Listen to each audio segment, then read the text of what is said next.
Here we go. Ingo Gudmundsson. How are you, buddy? Hey, Alex. I'm pretty good.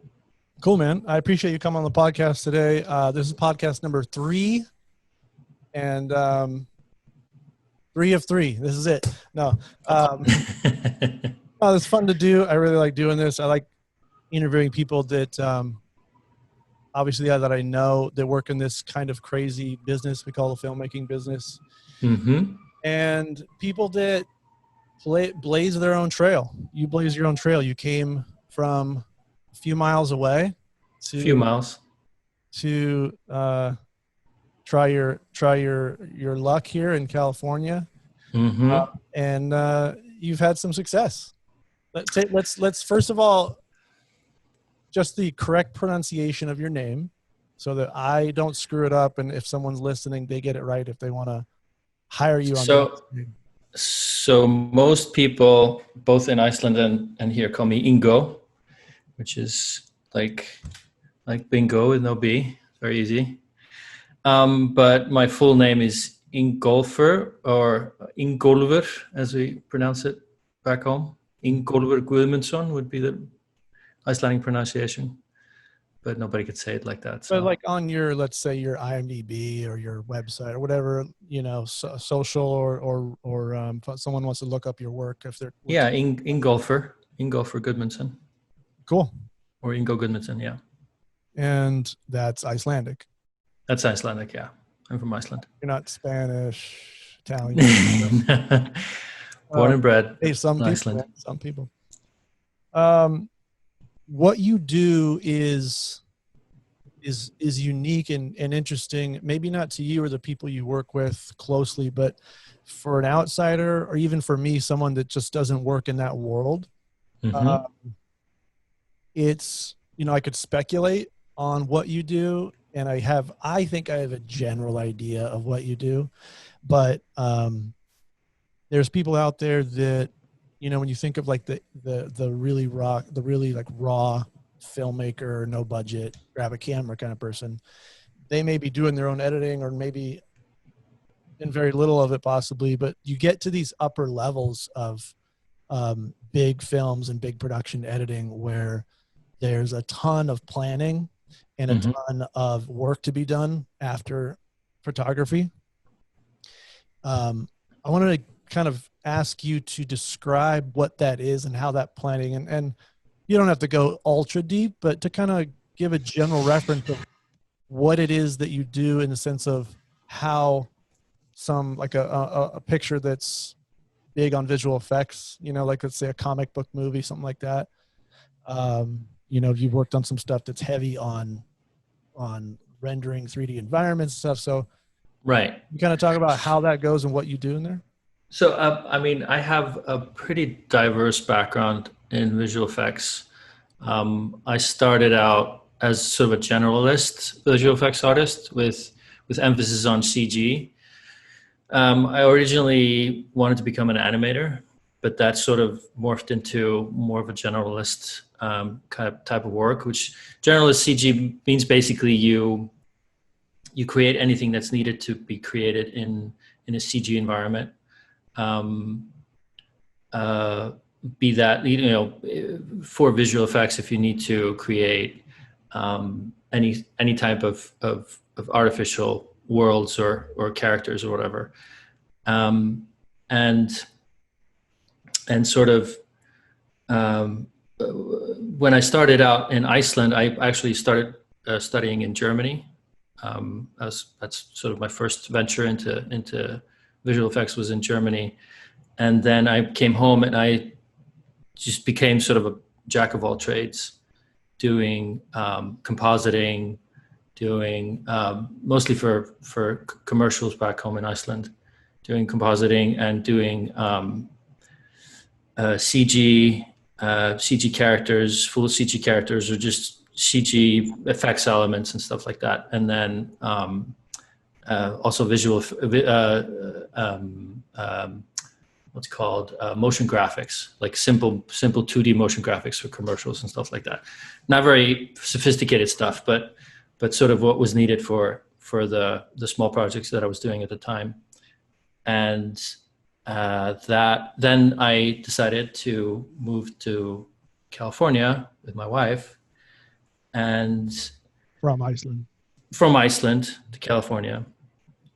And Was there a trigger uh, there? Was there something, it was like a moment where you said, okay, enough of this, or I got to do something different? well, it was, I mean, I had a very sort of basic education. I did a course in Germany for visual effects, which was pretty basic, which was basically a software course. Didn't involve a lot of sort of beyond the software side. Didn't involve a lot. There weren't a lot of people who could teach me a lot, who were around me. I didn't do any professional work in Germany. And then I came to Iceland, and there weren't a lot of people around me who knew a lot more than me. So I didn't see an avenue of, progression. I couldn't progress a lot. I couldn't get a lot better than I was. And I saw that my stuff wasn't very good. I just knew that my stuff wasn't very good, but I didn't know how to get better. So And I always feeling in Iceland a feeling in Iceland where maybe you weren't going to be able to get to a level that you desired to get to, so you needed to find a way to grow further. Pretty much. I wanted to go somewhere else to learn, especially because there were. I always wanted to become, back then I wanted to become a character animator for animated movies, which in the end I didn't end up doing, but I went that route for a while. I came here to California. I went to the Academy of Art University to study animation, and did 2 years of that. It was great, but it was an undergraduate because I didn't have an undergraduate before, and so it wasn't focused. It wasn't very focused, and after 2 years, I figured I would try and maybe get a job or find, a school that would be more focused. And I was actually planning to do Animation Mentor, which is sort of an online animation course. Didn't actually end up doing that. So animation what? Mandatory? Animation Mentor. Oh. Animation Mentor. This was actually when Animation Mentor was getting started, this was in 2000. An educational program?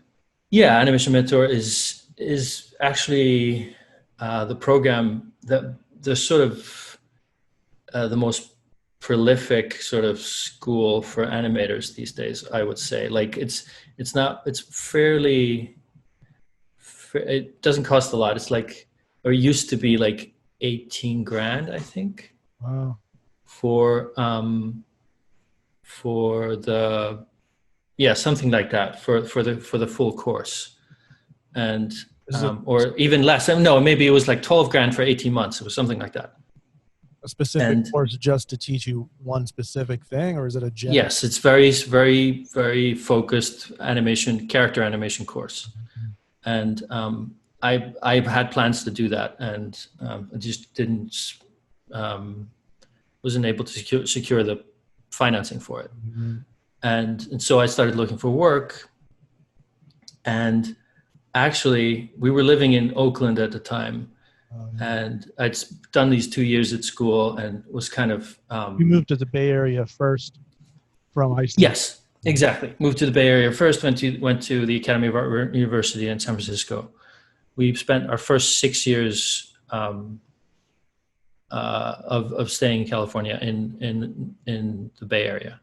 Did you have a second or third choice from Iceland? I got to get out of here to go somewhere. Here's my top 3, or is it just that was it? Well, it very quickly. I mean, it was a really, really spur of the moment decision. So, I mean, the story of how my wife and I met and how we got married.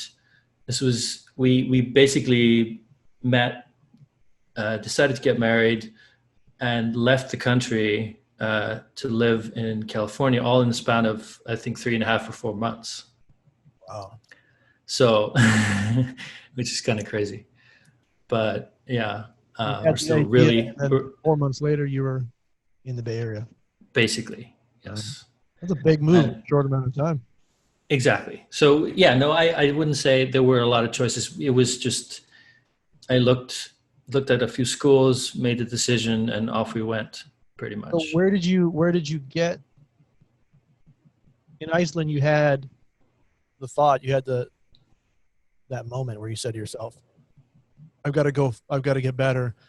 You went to the Academy of Art. Did you get better enough to feel good, or did you then take another step, or did you just start working and go from there? I mean, I learned a fair few things at that school, but because I was already in my 30s and I started out doing all the requisite things for an undergraduate program. So I did, I went through like English comp and all those like basic courses that you need to finish an undergrad. And I felt that it was kind of a time waster. Yeah. Whenever I when I was talking to my buddy about this, I think my friend Dave last time, he said something, he was talking about his school. And I said, every time I never went to a university or anything. I just would go to junior colleges, city colleges. Sure. And every time I guess every time, it was probably twice that I said, I'll get that bachelor's, right? And you talk to the counselor and all that.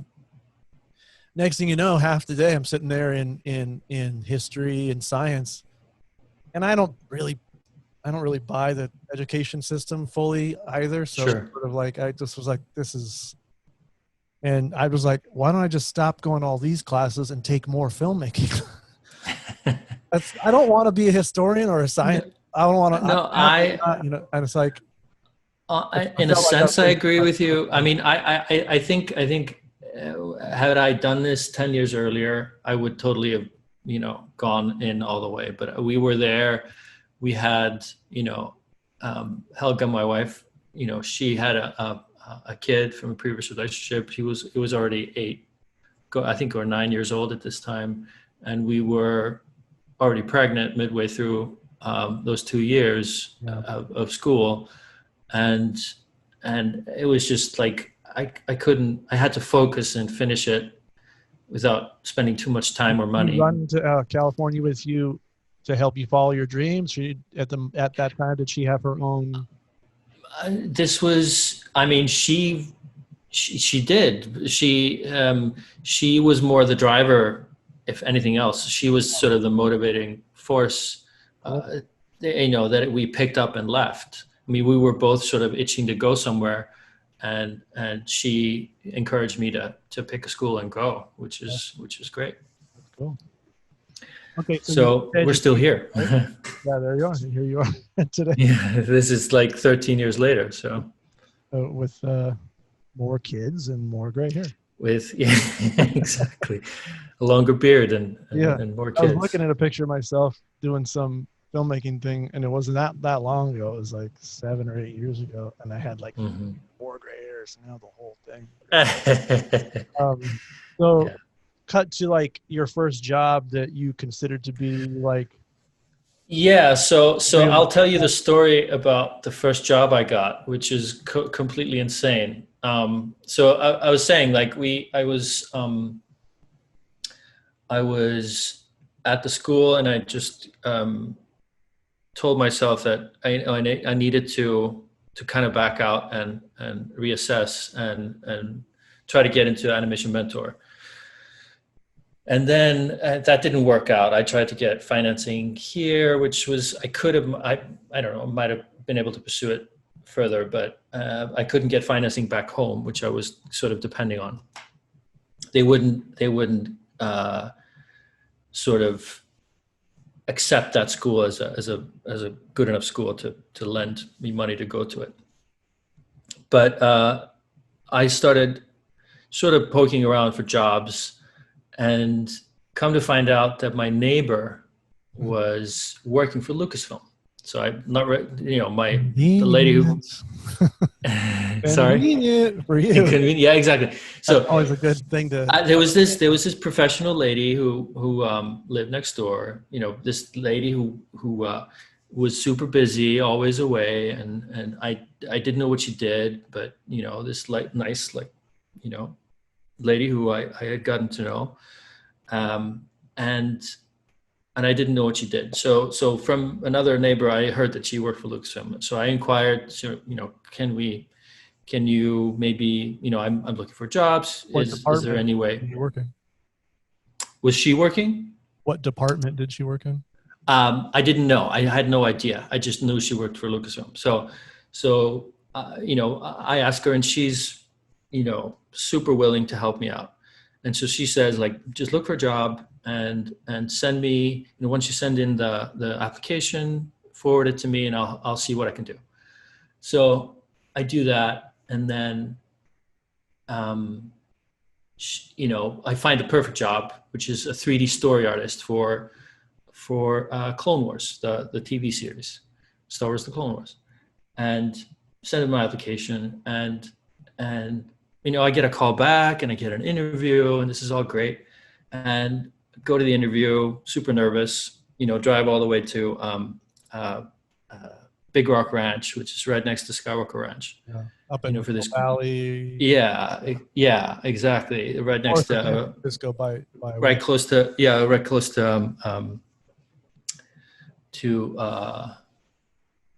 what is the town over there? Petaluma or something like that? No, this is I'm just blanking on the town that's right next to it. Anyway, and I spent a half day there, which is great. And I get a call back, and I eventually get the job. It's great. So a few weeks into the job, people are asking me, how do you know Lynn Hale? What was it? Lynn Hale.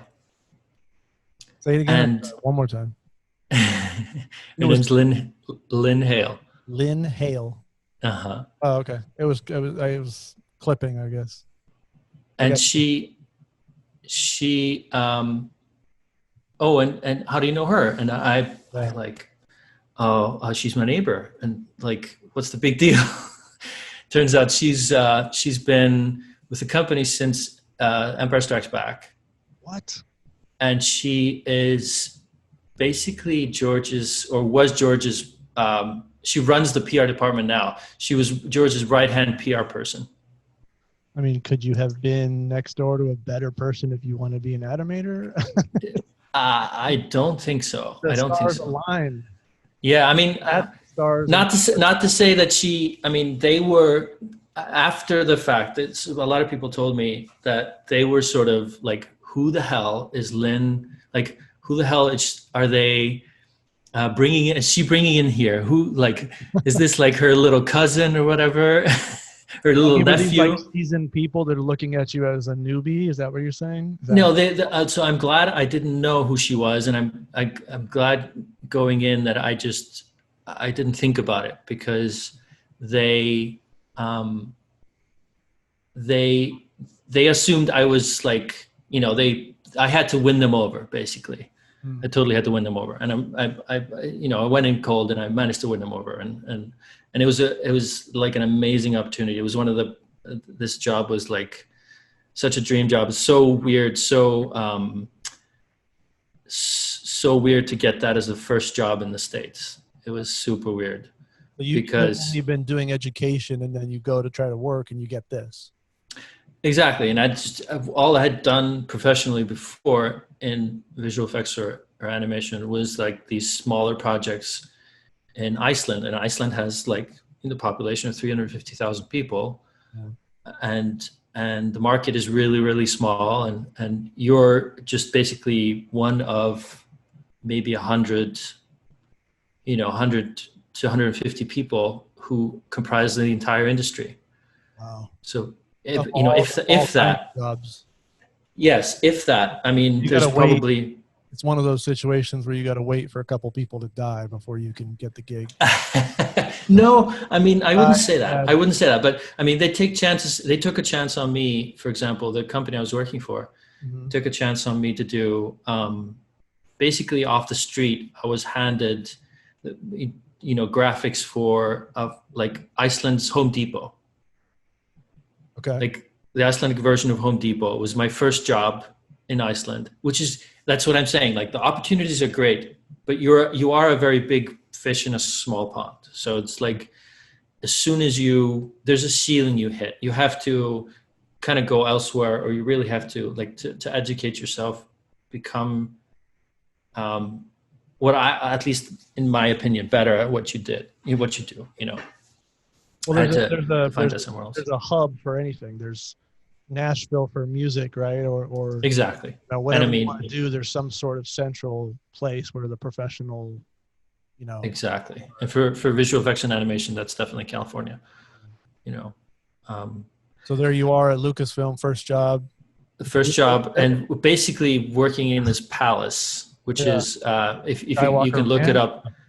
No, so it's not Skywalker Ranch. This is Big Rock Ranch, which is actually built originally built for the lawyers and like the licensing team and stuff for George. That's funny.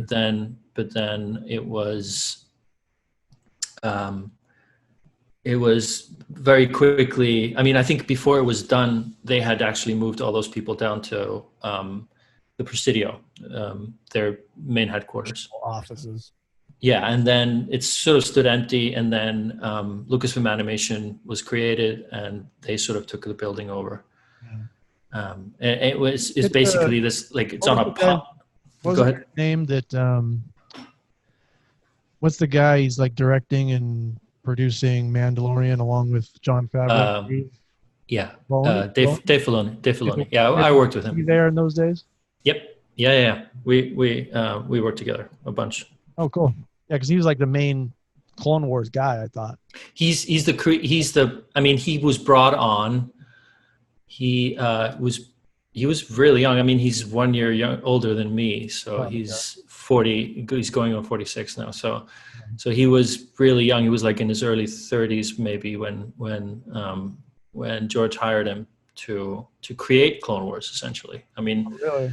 Yeah, he was working on Avatar: The Last Airbender before that, I believe, and he'd done a bunch of stuff before, but that's what he was doing before.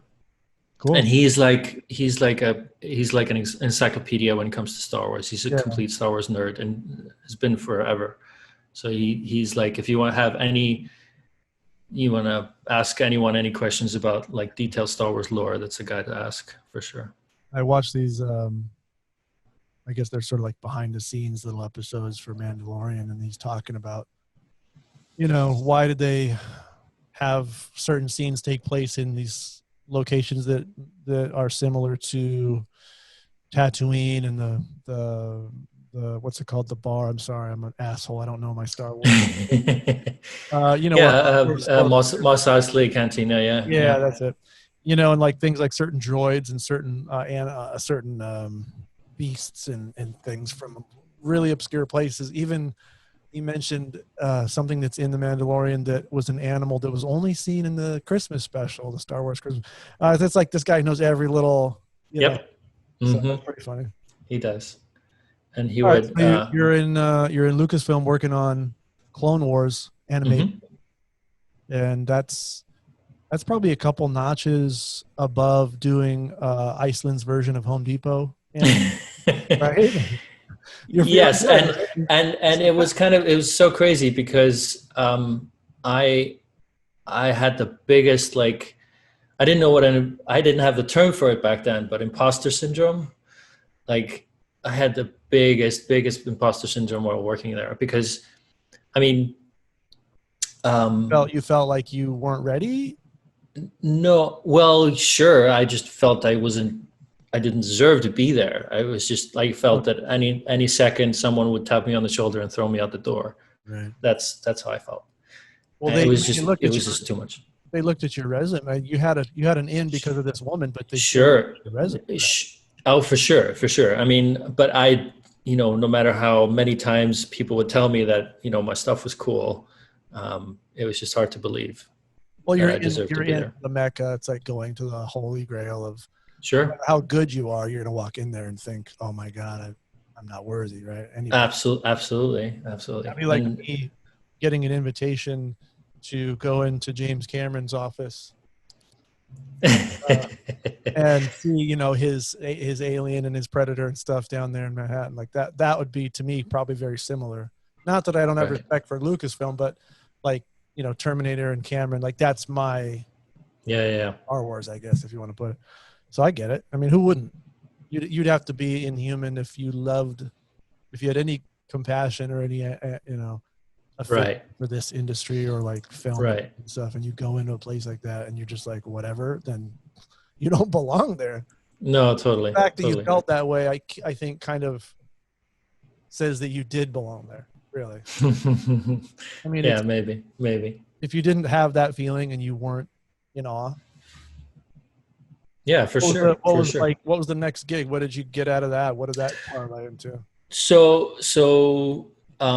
Basically I was there for 2 years, through like from the beginning of the fourth season up until the end. So there's actually some stuff that we did that came out, and so they released the last season on Disney Plus recently, and there was a couple of episodes that I worked on, like I want to say 6 or 7 years ago, that were shown there, which is really cool. But so basically, Disney bought Lucasfilm, or George sold Lucasfilm to Disney, and for a while there, we were sort of in limbo, waiting to see what would happen Oh, with does that with the put you series. on hold in a sense for a while? What if you're going to continue doing that series? Yeah, I mean, they didn't know what they were going to do, um, and then it just, basically they weren't, because they were going to focus on the timeline after the trilogy, the original trilogy, like the movies that, all the movies that came out. They were going to be laser focused on that period, and because Animation. Clone Wars was. I'm Go sorry ahead. to interrupt you. The animation, Clone Wars. This is probably a stupid sounding question, but I'm going to ask it. The Clone Wars animation interacted and fell in line with the live action film. I'm sorry, not. No, yeah. So timeline for- basically, the Clone Wars, the timeline of the Clone Wars TV series, or animated series, is basically between episodes 2 and 3. So after the attack of so after the Attack of the Clones, before the what's the last? What's I'm forgetting. I'm blanking on the name of the third one. You're unbelievable. Look it up. Look it up already. You're talking about the last episode they made? I don't know. You know, it's a good question because they're making a lot of Star Wars movies now. Yeah, whatever. Attack of the Sith. No, I'm blanking on it right now. And Are you talking never about mind. like what's the last movie? Not the last one. Not the one that came out, but the prequels. The prequels were the 1, 2, 3, and then. It's between number 2 and number 3. So basically, all that happens in those like 5 or 6 seasons is the timeline that spans between the two. So basically, it's prequel stuff. It's like it's going into detail on prequel characters, prequel timelines, prequel, that kind of stuff. This is what Disney was trying to decide of whether they wanted to fund the show and continue it. Yes, it didn't fit into their overarching plans for Star Wars. So they basically said, like, we're going to stop production, which meant that, everyone was kind of in limbo. And because there's not a ton of work there's not a ton of options for people up north. There's certain gaming companies. Oh, okay. There's a few gaming companies, and then there's Pixar and there's Lucasfilm, right. and but right off the bat, so a buddy of mine, he had some connections into Disney, and right off the bat, I heard that they were looking for people for Disney Toon Studios, which is sort of the sister company of Disney Feature Animation, or it's not in existence anymore. It was shut down a couple of years ago, or maybe a year ago or so. They used to do all the direct-to-video stuff. They used to do all the sort of the Tarzan 2s and the, you know, Aladdin 2s and stuff like that. So this sort of sequels that didn't fit into the main feature line, you know, timeline. Yeah. But they had been doing, sorry, go ahead. Located in the Bay Area still, like you could. No. This was down here. This was there in Glendale. Oh yeah, okay. So they were looking, because they were doing the Planes movies, which were spin-off movies from Cars. From Cars. Yeah. Same world. So because I got a good joke for you. I'm sure you know, which one? The Planes movies say that didn't take off, did it? I continue. That was the worst, but I had to say it. Go ahead. Yeah. So basically, because I had sort of specialized in flying shots. So my forte, what I was sort of my specialty, let's say, for the Clone Wars stuff, was doing all the space flight stuff. You know, a sort of, I don't know why. When you say doing space flight stuff, does that mean that you're? I was animating the flying stuff. That has no idea. So you're generating environments, or you're doing animation on a particle or No. So basically, you know, we have models of the spacecraft, and I'm just animating them flying through space. And I mean, it's a bit of a different skill than animating characters. It's just like I guess a different sense of how things move through the frame, how to make it look engaging, and you know, how to make sure that the motion looks, you know, exciting and looks good in the frame. And I guess I had a knack for that. Okay. So that's something I could show on my reel, and that's what they were looking for Planes, because Planes was a flying movie. You know, there were shots on the ground where, you know, the planes were talking, just standing there and, you know, moving a little bit and talking, and those were difficult in and of themselves. But then there was a whole different section of the movie where they were flying. You know, that had to look like actual planes flying. This is similar to Cars in the sense where the planes have faces and eyes and teeth. Exactly. They, with the wings, exactly, perform like arms and all these different little details. Right, but they are functioning planes. They don't move their arms. The only thing that moves, portrayed like a person in a sense. Exactly. Plane. So exactly. There's a lot going on there. Yeah. But they had to fly like actual planes. They had to be super realistic flight mechanics. Oh, okay. And that's something that I could at least show that I could do exciting flight shots.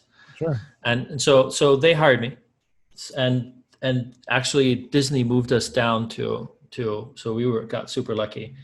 But Disney paid for our move down to Southern California. You're at Lucasfilm doing Clone Wars. Lucasfilm gets bought by Disney, and then essentially they keep you on. Yes. Yeah. I mean, it didn't look like that would happen in the beginning, but technically I just stayed a Disney employee. Right. So that was pretty cool. I've personally enjoyed some of the perks of you being a Disney employee. Yes, you have. Couple of Disneyland trips. Yeah. So then you said, okay, no, now we got to go to Glendale. Is that? Yes. And I went alone for the first month, moved on to the couch, my buddy's couch and lived there for a month. Started working, and then we all moved down. Lived in we went from a really big house up in Petaluma. We lived in Petaluma. Yeah. And we went from a 4-bedroom house to a 2-bedroom apartment in Glendale. Welcome. And it was Southern California. Yes. Yeah, we ended up moving to a bigger house, but those first couple of years were pretty weird. After the Planes movies, Mm-hmm. cycle that ended. And what do you do next after that? So next I go into PreVis. So that was sort of the most logical and logical way to go. Let me stop you there. Let me stop there. So you're doing animation for characters. Yeah, so essentially what I'm doing is layout. Okay, so let me explain. So as soon as I started at Lucasfilm, I was essentially doing what's called layout, the layout stage for animation. So normally when you do an animated movie, you start with a script, you write a script, and then you do the storyboarding phase, which is, you go through the whole movie, you board it out, you draw up, which is essentially cartoon panels. The cheapest way to get a sense of what's going on. Exactly. It's usually just like the director and a couple of artists who sketch out the whole movie, and it goes through many iterations that way. And then once it's locked in, more or less, I mean, it always changes a little bit, but when it's more or less locked in at that stage, it goes into layout, which is the first part of CG, the first step into the CG world. So what we do is we take the panels and we get all the sets, we get all the characters. Usually, it's all the final dimensions of the set. The set's been designed, it's been built in a rough version. It's maybe not the final high-res version of it, but it is. Talking about, like, let's say for an example, let's say the movie Cars, you say a set that might be that entire rock town and valley that exactly all now exist, and then you can work in that world. Pretty much. You would probably, the whole town would exist. All its relationships would be correct. That you could load in that whole file as like all the different houses with all the interiors and everything.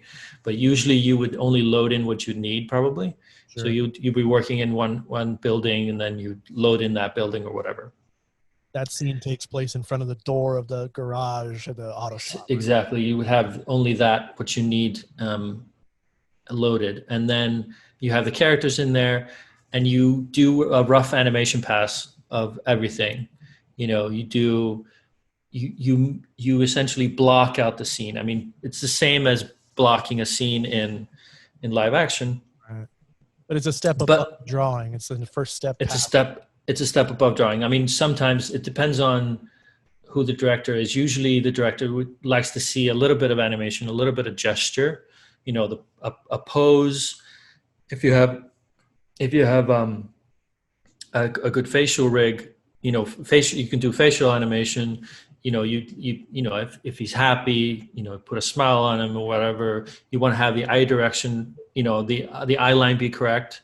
So the person is looking where he's supposed to look. Characters interacting and exactly. You want to indicate as much as you can, but we don't have time to do anything beyond that. Usually we don't do, unless we have pre-baked like walk cycles and stuff like that, like walking animations. We wouldn't put that in. If we have to animate that all ourselves, we don't put that in. We just kind of maybe put them in a sort of splayed like walking pose, and then we just slide them on the ground. Gotcha. So that kind of thing might look like a cookie cutter, and it'll just go back and forth. You might not do the legs or something, but just get the sense of where spatial. Exactly. Just and then to be able to set up cameras. So basically, what we are is it's the first step into CG, and it's cinematography. So you're talking about what you did in animation and what you. This is animation. I mean, this is related to PreVis, but it's a very similar discipline. Okay. But it is, yeah. Well, that's what I was talking about earlier. What you're about to get into and explain is this mysterious world of what happens when you plan a movie on a computer or on paper, on drawings, storyboard, and what I've even seen is, and even on your IMDb, is not just visualization, not just pre-visualization, but post-visualization. Yes. Which to me is a total fucking mystery. I don't know what that is. Yeah. So PreVis is a little bit like layout. The difference is, I mean, it's essentially doing the same thing. You have assets, you have the characters, you have a set. Usually in the case of PreVis, it's all built by the artists. Like in an animated movie, there's a whole set department that builds out the sets, and it's assumed that those sets that they're building are going to end up in the final movie. Just like the sets that we get are the rough layout versions of those sets. Yeah. They don't have the final textures or like any of the full detail.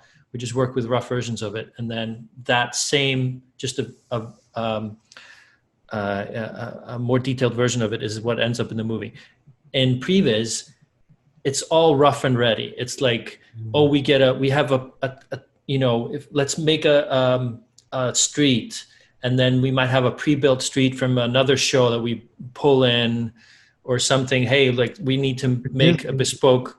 If you're Disney, you've got a of assets, I'm assuming. In the case of PreVis, usually it's like these small, scrappy PreVis houses that are like, some are more scrappy than others, let's say, but there are bigger ones. But usually it's like a PreVis house. So a small company that hires a bunch of artists, and they are contracted out to the studios, and they do PreVis pass of a scene. So we might get boards, we might get script. Usually we just get script, and it's mostly done for shots that are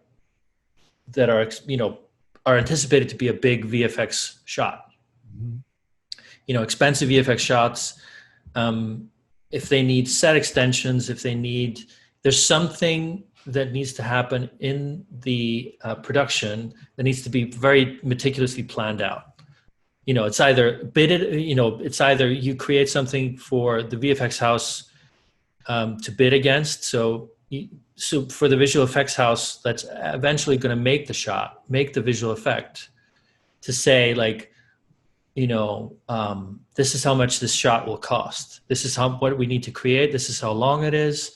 This is how many elements we need to create. This is how much it will cost. And then also for things like, the VFX supervisor to see, what do I need to create on set? What, like foreground or background? What do I need to build? What can be like a green screen element? That kind of stuff. And sometimes a part of it is actual. So first we do PreVis, where we PreVis, maybe if it's a big VFX movie, it's almost the whole movie. Yeah. And then the VFX artists spend like a year and a half. They start in pre-production, they PreVis out the whole movie. Then they sometimes go to set. They stay there with the director because they need to be pumping out shots and need to adjust and change those shots. You worked on Avatar. That's getting into a whole nother different.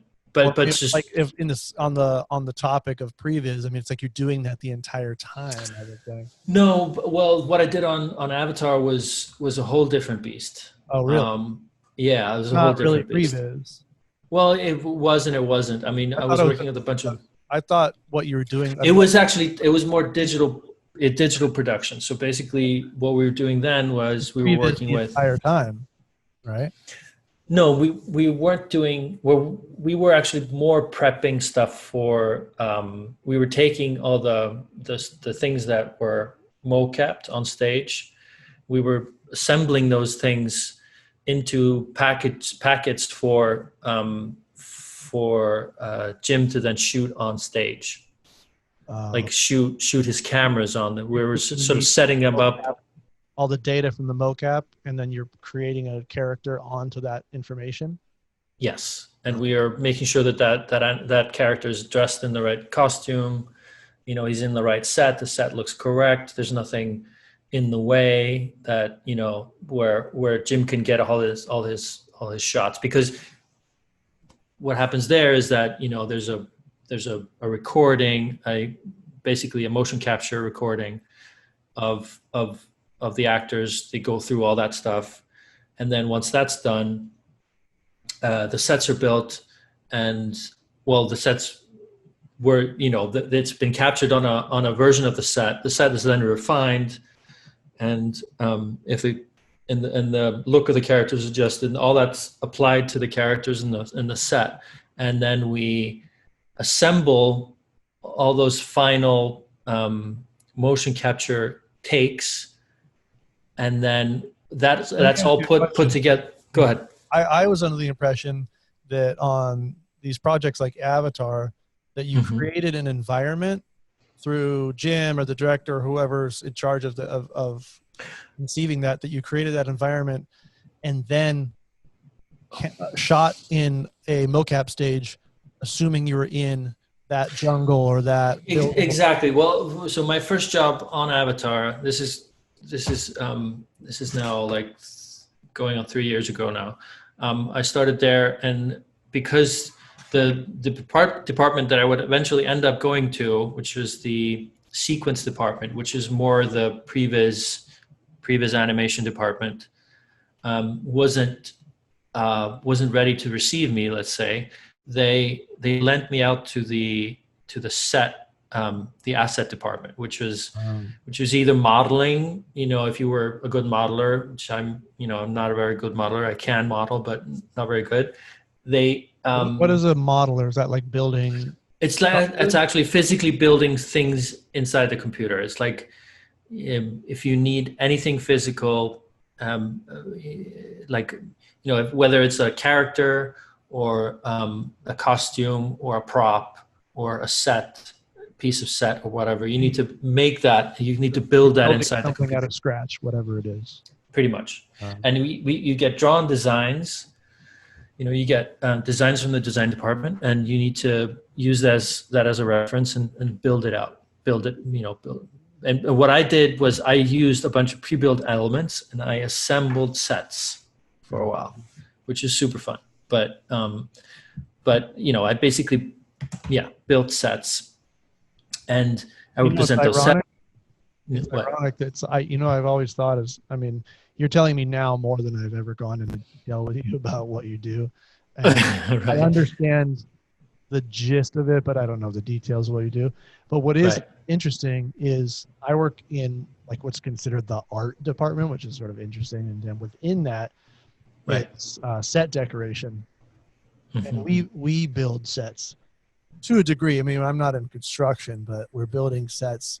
Construction might put up the actual walls, build the walls and slap them together. But we're bringing in all these details, and you kind of do this virtual version of that. Pretty much. I do the real version. I don't get to do amazing, insane. Like we're doing. It's a very different discipline. They don't. I can't say that. If I do woodworking or anything like that, that the skills transfer over at all. But it's interesting. You build sets on the computer in a virtual environment. I do that in the real world. I haven't done that in like over 90 days now, but one day I'll do it again. So I guess, is it safe to say that as you progressed from these different jobs, that you had to do a different task at all these places, but it all came from the same sort of educational background and the same skill set? Yeah, and my, especially for a layout artist, because my job in the end is being the cinematographer for for animated movies. So right now, my current job is a layout artist for Disney's new latest movie, which is Raya and the Last Dragon. And can I leave that in there? Yeah, you can. That's safe. And I've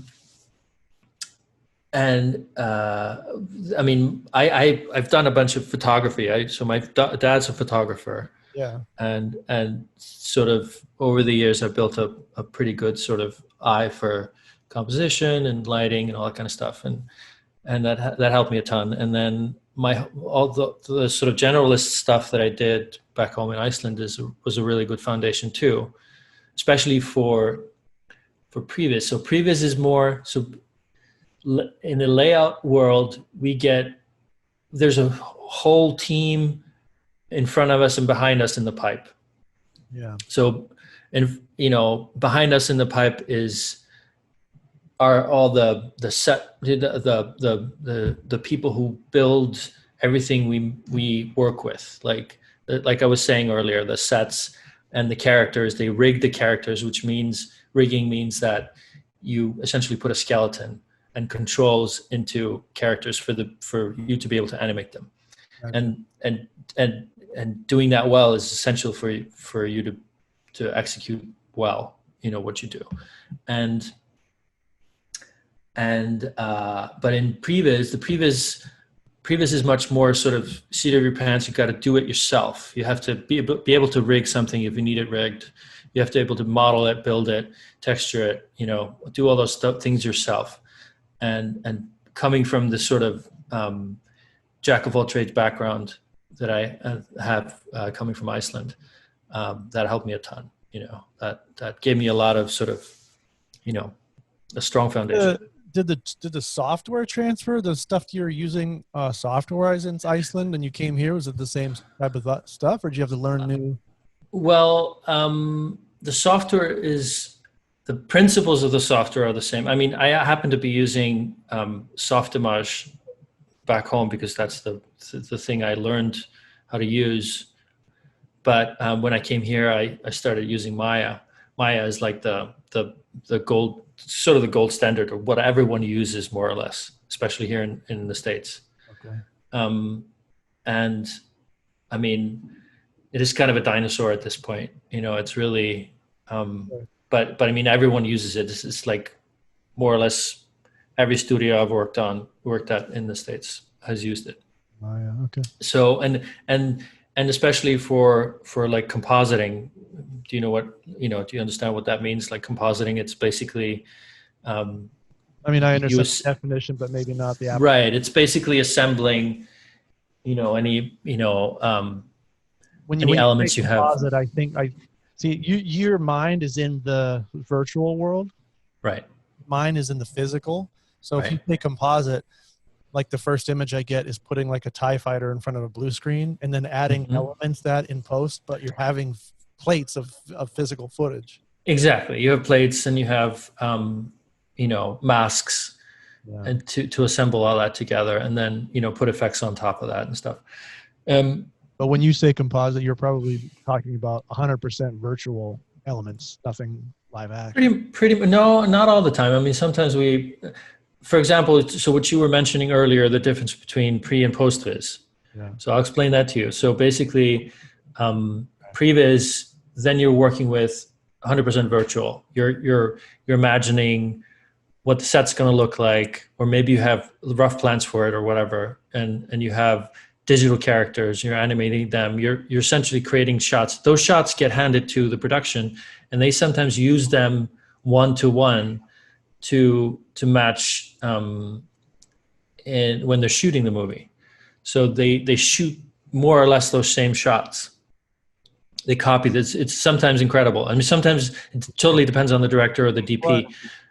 But an example that is, and I heard that there was a little bit overboard, was Panic Room. He pre-built the holy hell out of that thing, and they built a house in order for it to come apart to get shots. Yes. Yeah. I mean, that's a very good example of what PreVis is useful for, because that means that you can plan those things out in detail. You know exactly what you're going to get. And because if you are careful and if you do it properly, you can get detailed measurements out of the model. You can do what's called TechVis, which is basically you can bring in a physical crane or a physical camera, and you can set the limits of how it can move into the the virtual world, and you can measure. You might bring in like a techno crane in a virtual world that's like that actually will tell you your lens is 2 feet away from the subject. Exactly. And you have you have to make sure that this sign has to be, or this like wall has to be this far away from the, you can get actual physical measurements out of that. And that's a big part of the PreVis and PreVis process. The article that I read said that and by article I mean video I watched, said that the DP of that film went nuts because there's such specific measurements to the PreVis that he was just putting a lens and measuring its distance and just placing. It wasn't being artistic. He's just matching information. Right. Yeah. I mean, I think I've heard that Fincher is a big control freak when it comes to that. Well, that movie specific because of the fact that it was so heavily prevised, and that it was like, look, the lens has got to be 9 feet from the ground and 2 feet from the wall. That's where it has to be because. Right. I've also heard him say, I mean, something it's pretty funny because we, especially in animation, we try not to make the what? Center yourself and back up a little bit. Sorry. We try not to make the camera do anything that it couldn't do in real life. So because the virtual camera can do anything. You know, it can go as fast as you need, as fast as you want. You can go through the eye of a, through a pinhole if you wanted to. It doesn't matter. It can go through a wall. There's nothing that stops it from doing that. And so we have to put restrictions on ourselves to the real world to some degree. Yeah, but that's only if you're actually married to physical production to some degree, right? No, not at all, because people expect to see that. It's really jarring if you see a camera that feels CG. So if the camera doesn't feel grounded in reality, it takes you out of the movie. So that's a huge part of what we do. Is we, a good layout artist, he understands how cameras move. That a track is a straight line. It's not a the panic room thing. Mm-hmm. Some of the shots in that film were CG shots. Well, that's what I was coming to, because the coffee mug to the back. Exactly. So that's what I'm coming to. Basically, he did in live action. I mean, granted, there's a lot of CG, especially in that shot. I think that shot was fully CG, and it was really groundbreaking at the time. But so basically, he said that, I've heard him say this, like he wants the camera to be sort of supernatural. He doesn't want the camera to be grounded in real life. He's doing kind of the opposite of what we do, which is he has a physical camera that he. Choice. I mean, it's his artistic choice. It's it's to each his own. Exactly. And I mean, he has a very specific reason for it. He wants us to be the sort of disembodied observer kind of thing, Yeah. Whereas in CG, in animation, we don't want people to be aware that it's a made up world. We want to ground them in reality, and make them feel like they're watching a film where the camera's on a tripod and that traditional type of viewpoint. As much as we can, yeah. I mean, sure, there's shots that you couldn't normally get, but we try to avoid those as much as we can. I mean, and it's always like you motivate a camera with motion. There's all the different rules that you have in live action filmmaking about, like screen directions and all that kind of stuff. You don't break those. Sure. Because that just pulls you out. You don't need to. What do you think? What do you think the chances are of this style of production, like Avatar, where you have mocap and these environments and stuff? Does that seem like it's growing and it's going to become more prominent and it's on the rise? I mean, aside from the current status of the world right now, but from a I guess if you're thinking about financial, does it make sense for production to do that financially? You see that growing, or is it more of something that just these specific directors like Cameron and stuff, they just want the control of the world, so they choose that style? It's only if the story calls for it. I mean, so Avatar and, for example, Ready Player One Yeah. are pretty, you know, the Avatar production is a lot bigger, but Ready Player One was a very similar in a lot of ways, sort of a digital production. So you need CG characters that move realistically, they're motion captured, all that kind of stuff. And then that's what you need. You need a full on mocap stage.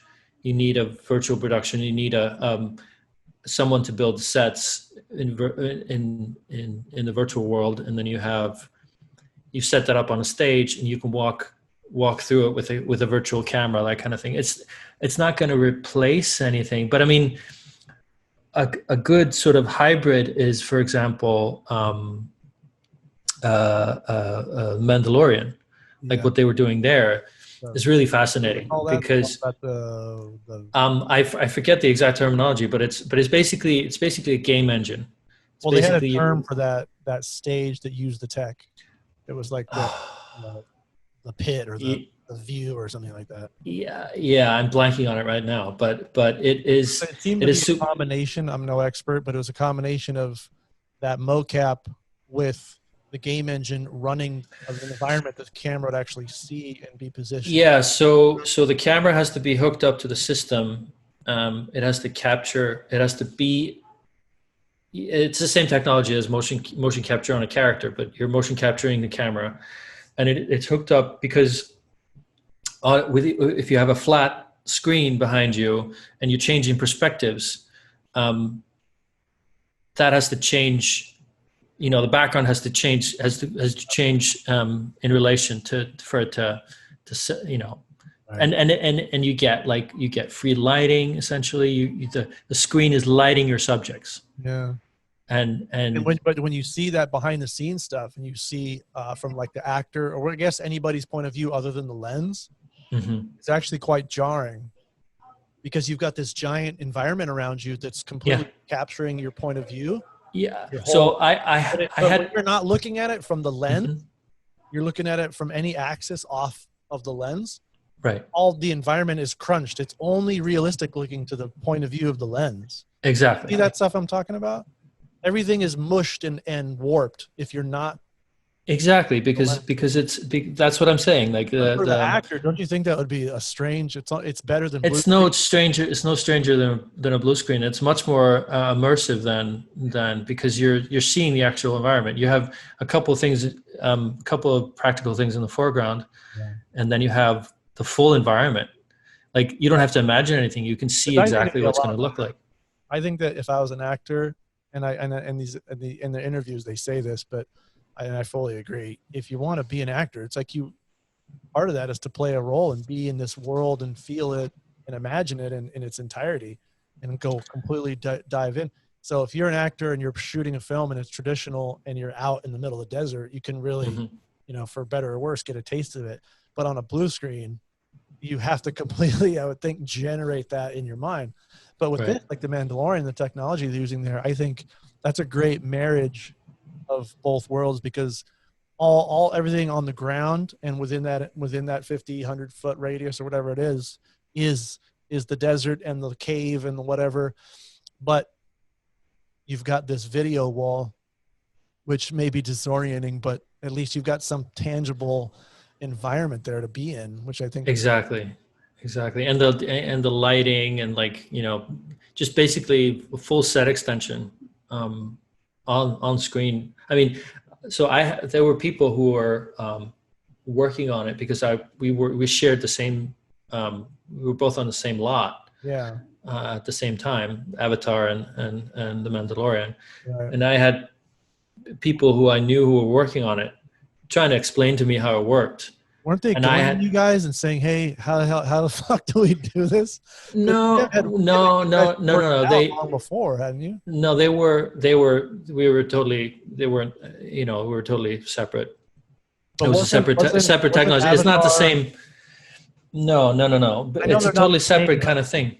I know that Avatar's not using that background, but right. But James Cameron had developed, I think, his own technology.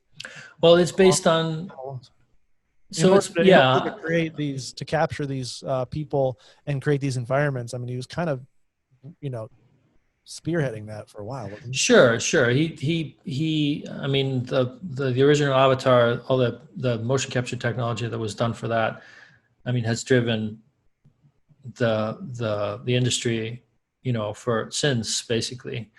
But no, I mean, it's a little different because at least like what we were doing. I mean, I left the production, you know, now like a year and a half ago or more, almost 2 years ago, and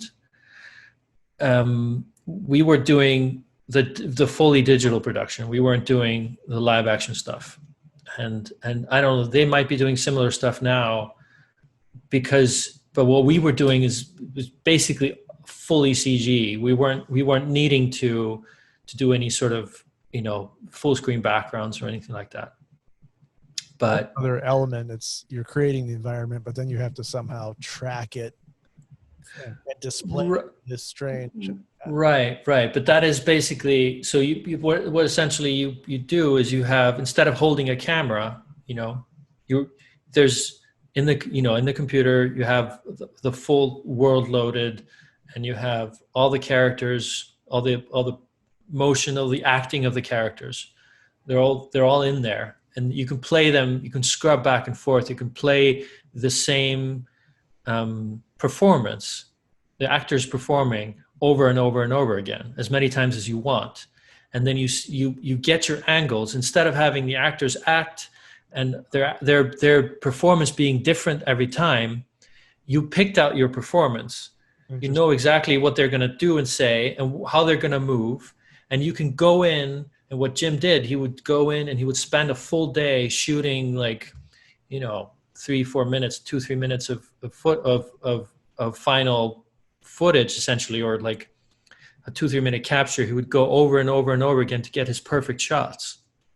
So what you're saying is, once they've captured the mocap and they have that data of the actor's movement, and they can show that through whatever method, and you can see while you hold the camera in that room. Exactly. You play it back, and you whatever coverage they want.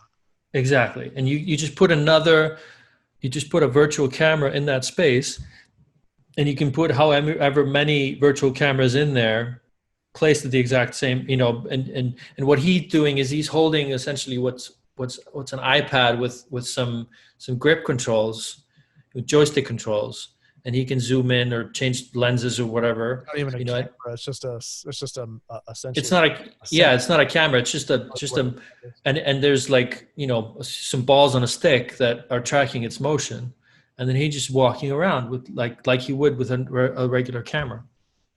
And this is you didn't say this was PreVis when you were working on this. This was, you were doing. Well, yeah, this is just, we were doing full on final production. This is basically but it was a virtual production, you know, instead of, you know, actors in costume and, you know, and a fully built set. We were on a stripped down soundstage, and all the sets and the actors and the costumes and all that kind of stuff was all virtual.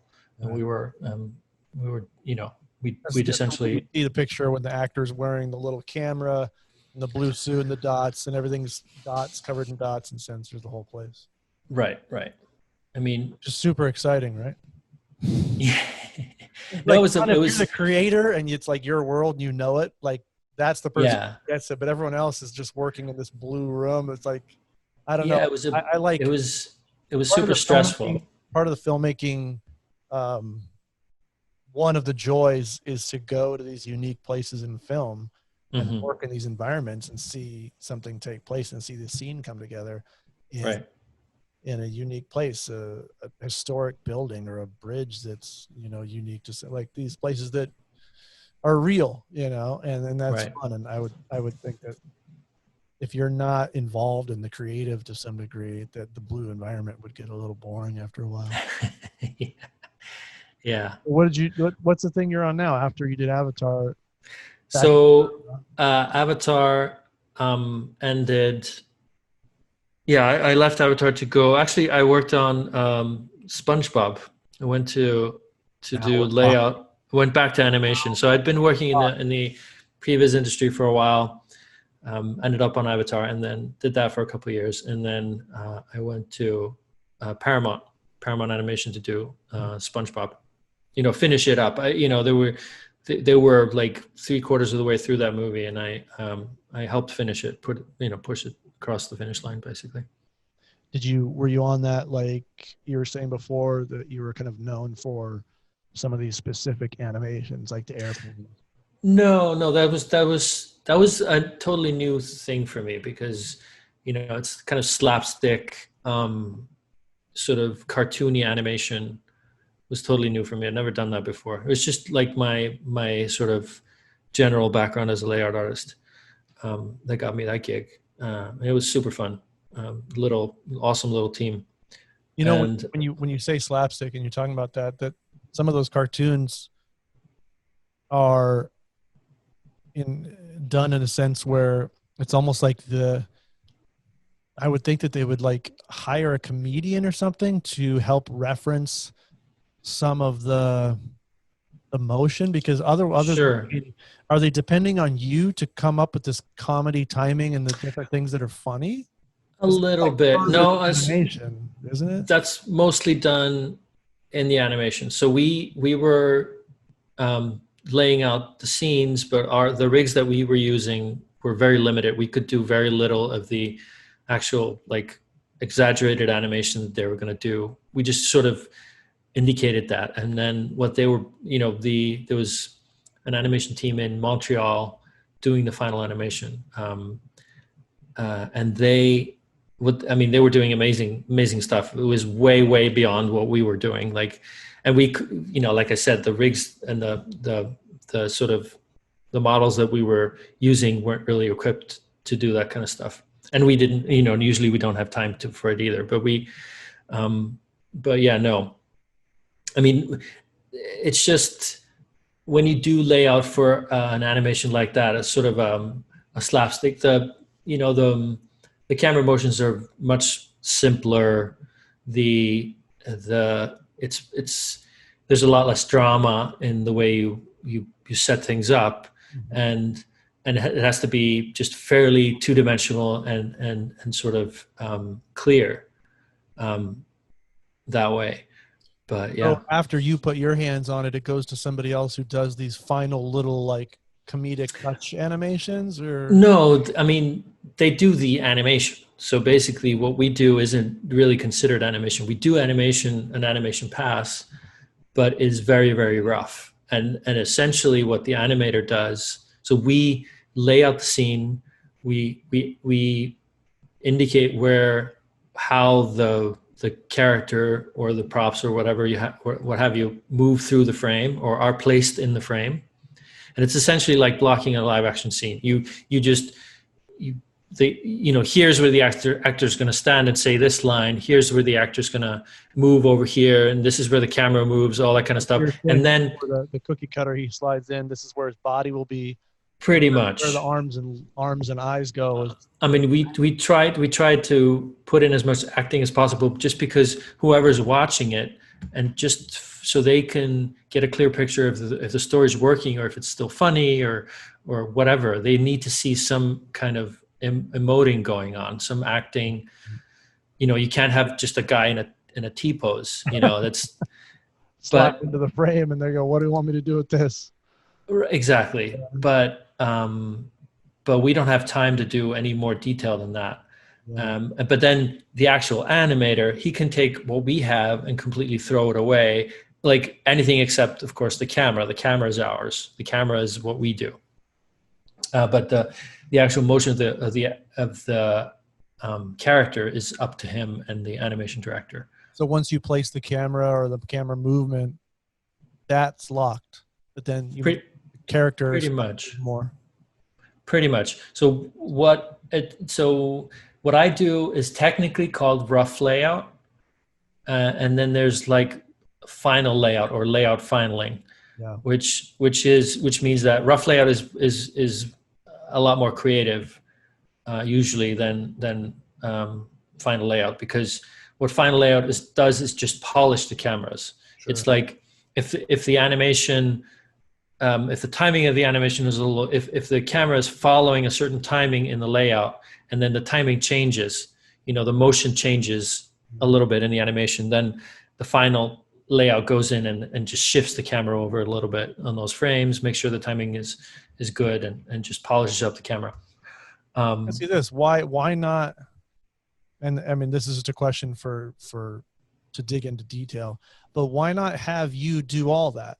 Why do you do some of it and then pass it on? Is it just a skill set? Yeah, totally. It's a completely different skill set. I mean, we think about the big picture. We get a scene that might be 10, 15 shots. It might be 40, 50 shots. And we do all that in like, let's say 3 to 6 weeks or whatever. That's our time frame. And the animator gets a single shot, and that shot might take him 3, 6, 12 weeks or whatever, however long to do. If it's super detailed, there's a lot of characters in there. It's super time consuming. So it's just we sketch out the whole scene. Time consuming for them because they're working down to the details of like little finger movements and eye blinks and all that stuff. Yes. Okay. It's all that stuff is super time consuming, and it's a different skill set. They're very detail oriented. We sort of look at the bigger picture of how the scene works within the context of the movie, how the shots work within the context of the scene, how the camera motion cuts between one shot and the other, how it sort of flows, how the motion flows through the shot and through the scene, and all that kind of stuff. So that's more. Have the director over your shoulder most of the time here for you and them? Is he constantly around? So we have, usually there's a lead artist and a layout supervisor. At Disney, they're called directors of photography. And then we have the director. So we present our work first to the DP or the head of layout, and we sort of do our rough passes and then we present them to the directors. The directors have the final say, of course, but we go through a stage with our supervisor first. Gotcha. And then we present. Yeah, they're not looking over our shoulders essentially, but we present them to them every so often. You work for a certain amount of time, then present this work, get notes, move on to the next. Pretty much. Cool. Well, what else? What else is going on? You're doing. What was the thing you said you were doing right now? What was that thing I said I was doing? Can you talk about it anymore, or is it? No, Raya. I mean, I can talk about what is. I mean, I think there's a trailer coming out soon, so there's going to be more revealed. But it's basically an Asian themed sort of action animation movie. Cool. It's it's very, very cool. It's a super cool movie. When you say action animation, you talking about live action and animation? No. It's action. Action. It's a bit of an action movie. Let's say. Okay. Cool. Got you busy?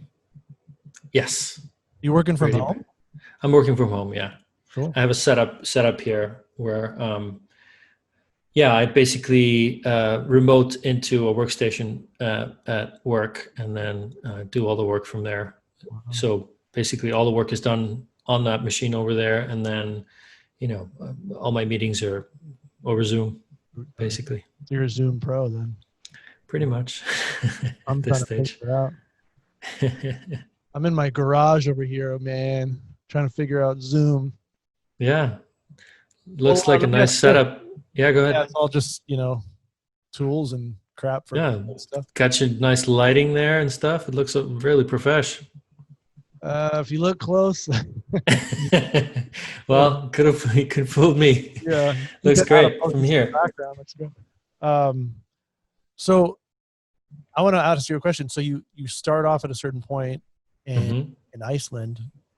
I guess technically your animation started in Germany, sounds like. But yeah, you start at a certain point, you grow. You realize you want to grow further. You move closer to sort of bigger jobs. Now you cut to here. You've worked on, Avatar, Disney, and things like that. what would be like the next thing? Like, have you done the level of animation and things in your world that you'd like to get to? Is there something further and greater to get to the true holy grail? Or is it really kind of like you've done I everything? mean, yeah, I would say I've done a lot of what I mean, Disney feature animation was always a dream gig. I mean, Pixar is always up there as well. That would be cool if I got to work there at some point. But yeah, I mean, I've been super lucky. I can honestly say that. You Yeah, know, but when people say that, I'm not disagreeing with you, but when people say I've been super lucky, the luck would not have mattered had you not had the skill. You know what I mean? So timing, luck, but not like you were just luck helps for sure. But yeah. you're all right. I attribute my success. I attribute any success I've had to timing and perseverance myself. Right. And I'm not talking myself down. I just don't have like any certain thing that I'm amazing at. I just keep doing shit.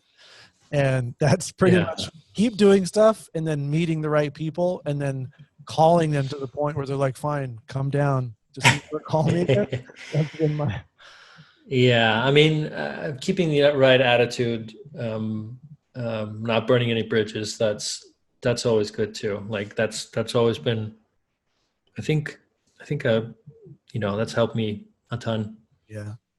Not burning bridges in the freelance world is like key to number one. Don't ever. Yeah. But I mean, it's a really small business, the one I work in, at least. I'm sure yours is too. So, there's a small group of. But so when you say small for you, does that mean there aren't very many people that do what you do? No, even in LA, I mean, sure, there are, a big group of people, but you meet the same people over and over and over again, doing different things, different gigs in different places. And if you're a dick, word gets around, The worst part about the dick people is there's people that I know get big jobs and they call me or I text or whatever and they're like, are you available? And I see and I go, oh, it's that dickhead. And I go, damn it. That's a good job. I don't want to work with you, but I want to work on that job. It's like a double-edged sword, I know, but as long as you're not the dickhead, that's the biggest issue. That's under your control, I guess. The other people, not so much. What about you want to throw out like what could people do to look you up? What's the best place to find the list of Ingo's achievements? Oh geez. There's I think IMDb is pretty incomplete, but you could go there, I guess. Yeah, I don't know. I don't have a page anymore. It's all sort of word of mouth at this point. Yeah, exactly. I guess that's the best thing to say. Like if it's sort of a milestone of success is you're like, I don't have time for a website. As opposed to the guy that's like, hey, please look at my website. Right. That's two different places. Yeah. Check out IMDb, imdb.com/ whatever the hell it says. Search. It'll probably just be a number, but cool. Yeah, you're not going to see the new movies and a lot of the intermittent stuff. Because I mean, probably like me, I'm not knocking you here, but I know for myself, I get left off of credits and stuff. And if I want, right. I mean, I've had to add myself a lot of the time. I whatever. I go through there like every few years and add myself to stuff I've worked on. But And for somebody who is currently, of all the people that are going to see this, all 5 of them, when that one kid sees this and he's in Alabama or Ohio or Iceland, and he's like, man, I just finished this project and it's, I want to move up to the next level. Right. You recommend school? Like you're talking about, it's really expensive and getting a loan. Like what do you think now looking back? Would you say, yeah, go spend money, get that education, or just DIY it, or what would be your advice now for somebody? So it depends on what you want to do. So if you want to do what I planned to do originally, which was character animation, I would totally go to school for it. I mean, I would go to. There's a lot of good animation programs out there. Most of them cost a lot of money, but they are really good. But animation is also a tough industry to get into. Like animation, like character animation. It's a really sort of prestigious line of work, and people who do it on the level of like Disney are like insanely talented. So there's a steep, steep competition. But for what I do right now, I don't think there's a specific. I don't think you can necessarily go to school for being. I mean, you go to an animation program and you learn about layout and stuff, but there's not specific programs for layout artists. But if you are a good place to start would be PreVis. Like PreVis is a good place for if you are a talented CG artist. If you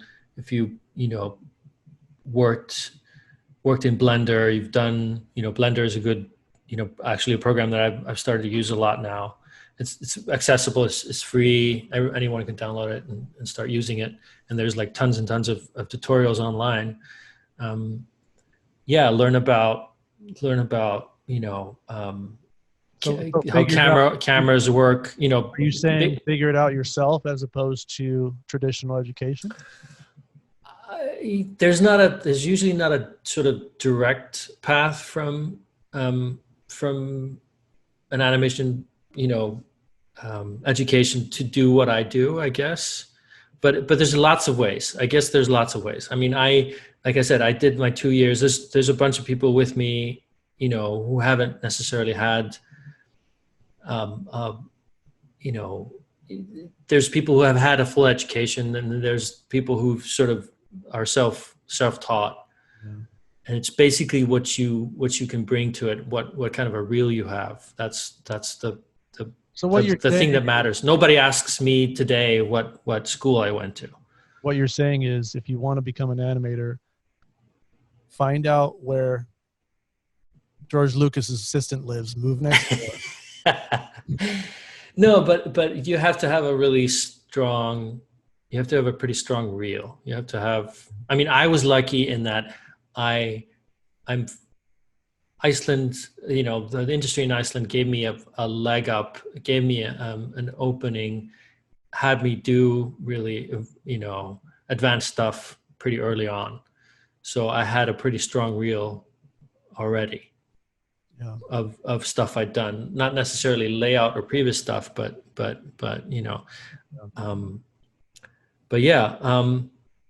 so I can honestly recommend things like Animation Mentor, because it's like, I think it's it gives you a super strong foundation in animation. Mm-hmm. I don't know if they have specific courses in like layout, cameras, stuff like that. I hope they would at this point. And there's places like a lot of people who I know went to schools like Noman, that's here in LA. Do you know about that school? No, I don't. Noman, GNOMON. GNOMON. GNOMON.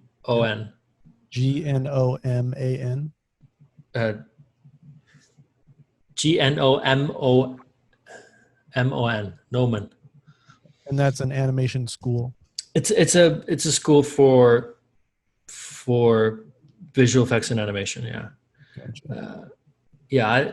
They do. I know people who've taught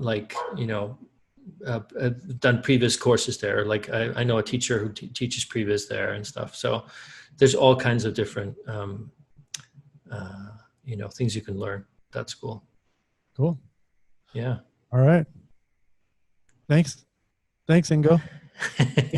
Thanks, Ingo Gudmundsson, for your backstory and your advice and of course, your friendship, my friend. Thank you, Alex. Enjoy the 1978 podcast, everybody. Next one's coming soon. I have no idea who it's going to be, but this one was good. Peace out. Thanks, Ingo. Take care. Bye.